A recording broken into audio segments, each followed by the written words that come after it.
죄를 깨닫게 된 그 경험이 너무 놀라워서 한 번만 말하게 해달라고 하는 것이 바로 성령의 말함이고 간증이고 사명의 인생입니다.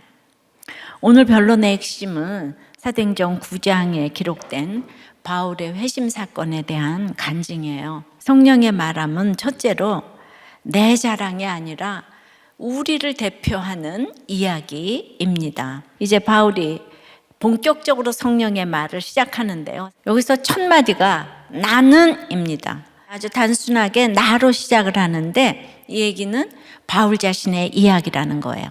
나는 유대인이고 예루살렘에서 자랐고 가말리엘에게 배웠고 하나님께 대한 열심이 있고, 근데 이제 이 모든 것을 소개하면서 결국 하고 싶은 얘기는 뭔가 하면요, 이게 바울이 자기 자랑한 게 아니고 여러분 모두와 마찬가지로 저도 똑같아요, 이런 얘기예요. 내 자랑이 아니라 내 이야기를 통해서 나와 너를 포함한 우리의 이야기를 합니다.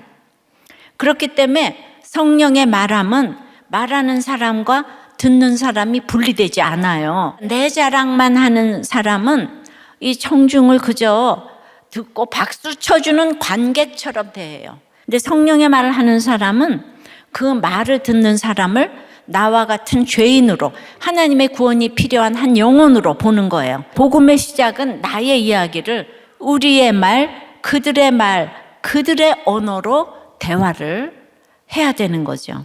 우리의 실제 모습, 그것이 자랑거리든 연약함이든 또 한계이든 있는 모습 그대로 인정을 하고 그 모습을 내가 대표하고 있음을 고백하는 게 바로 성령의 말이에요. 아무리 죄를 고백하는 말이어도 이렇게 인간의 자존적 교만함 때문에 그냥 자칫 잘못하면 자랑으로 흘러가기 쉬운 거예요.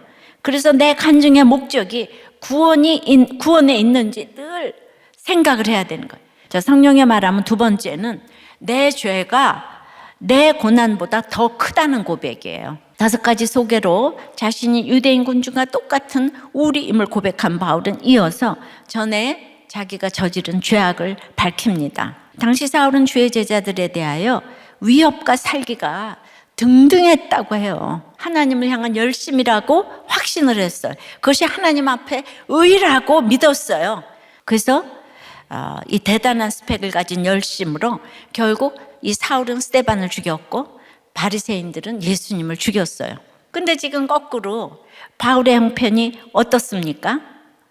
자신이 박해를 똑같이 받고 있고 자신이 죽임을 당할 처지고 자신이 결박을 당해서 옥에 들어갈 판이에요. 이 억울한 고난을 바울이 당하고 있어요. 그런데 바울은 지금 간증한 것처럼 자기 죄악을 생각하는 거예요. 늘 문제만 생기면 자기 죄악을 생각하는 거예요. 성령의 말함은 고난보다 더 큰 내 죄를 깨닫고 고백하는 거예요. 하나님의 형상은 하나님 바라기예요. 우리는 하나님의 형상으로 지음을 받아서 하나님을 바라고 하나님을 의지하는 존재로 지어졌어요. 그러니까 하나님을 바라고 의지할 때 인간이 가장 인간답게 살 수 있는 것이죠. 끊임없이 찾아오는 고난은 자꾸만 자존적 존재가 되고 싶어하는 우리를 돌이키게 하는 하나님의 손입니다. 그러므로 고난을 당하면 내가 돌이켜야 하는 그 죄악을 봐야 되는 거예요. 당하는 고난이 내 죄보다 작다는 것을 인정하기까지 그렇게 철저히 내 죄를 직면해야 합니다. 내 죄악의 크기를 깨달은 만큼 내 간증이 성령의 말함이 되는 것입니다. 성령의 말함은 세 번째, 엎드러져 들음에서부터 시작합니다. 하늘로부터 큰 빛이 둘러 비쳤다고 합니다. 근데 그 정오에 그 밝은 빛보다 더 밝은 빛, 예수님의 영광의 큰 빛이 사울에게 비추어진 거죠. 이러지도 저러지도 못하는 상황, 앞으로도 뒤로도 못 가는 상황, 기세등등했던 바울이 어떤 것도 할 수 없는 상황을 맞닥뜨린 거예요. 엎드러지니까 들리는 거예요. 소리 있어. 이게 나에게 주신 음성이에요. 엎드러지니까 말씀이 들려요. 결국 말씀이 안 들린다는 거는 이제 엎드러져 본 적이 없다는 거예요. 예수님이 자기를 나사렛 예수라고 오늘 이렇게 딱 소개하는데 이게 사도행전과 바울의 간증에서 여기만 딱 나와요. 하지만 이 꼼짝달싹하지 못하는 에워싸인 환경과 엎드러진 사건 속에서 드디어 나사렛 예수가 바울에게 귓가에 들리는 것이요.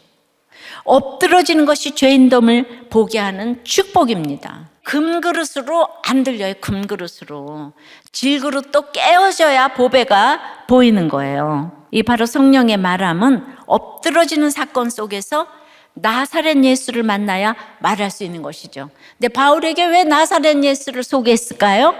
바로 이런 저주받고 멸시받고 천한 땅을 네가 앞으로 전도해야 된다는 거예요. 그러니까 이 나의 고난은 얼마나 다른 사람들을 유익하게 하는 건지 몰라요.